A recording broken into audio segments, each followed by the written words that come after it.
নমস্কার বন্ধুরা, পরের দিন আবার সেজেগুজে বেরিয়ে পড়েছিলাম। ঘুরতে যাবো অনেক জায়গায় বলছিলাম, সের জন্য সবাই মিলে এই যে রেডি হয়ে বেরিয়ে পড়েছিলাম। যে সবাই আমরা গাড়ির দিকেই যাচ্ছিলাম। আমরা একটা মারুতি ভাড়া করেছি অনেক দূরে দূরে ঘুরতে যাব বলে। অনেক মন্দির হয়েছে আশেপাশে, সেটা দেখার জন্য আমরা এই যে মারুতিটা ভাড়া করেছিলাম। এই যে এই মারুতিটা আমরা ভাড়া করেছিলাম। চলুন সবাই মিলে মারুতিতে উঠে পড়ি। সবাই মিলে এই যে বাচ্চা দুটো কী দুষ্টামি করছে গাড়ির ভিতরে। এই যে অনেকটা রাস্তা যাওয়ার পর প্রথমে একটা মন্দির এসেছিল। এত পরিমাণে বৃষ্টি আর রাস্তাটা কি খারাপ দেখুন। কোনো মন্দিরের ভেতরেই ভিডিও চলছে না, মোবাইল বন্ধ, তাই সবারই বাইরেটা আপনাদেরকে মন্দিরগুলো দেখাতে পেরেছি। ভেতরে কোনো মন্দিরের ভেতরেই আমি দেখাতে পারিনি।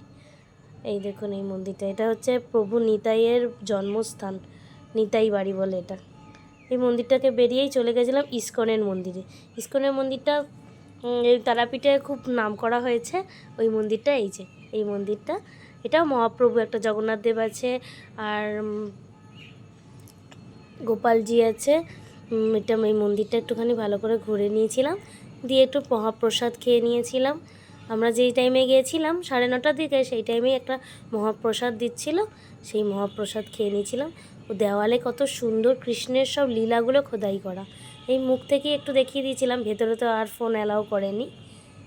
এই যে মন্দিরটা দেখুন, যাওয়ার আগে আপনাদেরকে ভালো করে একটু দেখিয়ে দিলাম। প্রচুর বৃষ্টি চলে এসেছিল, তাড়াহুড়ো করে তাই গাড়িতে উঠছিলাম।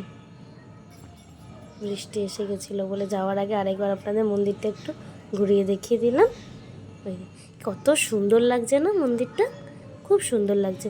তারপর আবার গাড়ি করে অনেকটা রাস্তা চলে গেছিলাম আরও ঘুরতে যাওয়ার জন্য, সেটা পরের ভিডিওতে শেয়ার করব। শুভ দুপুর বন্ধুরা।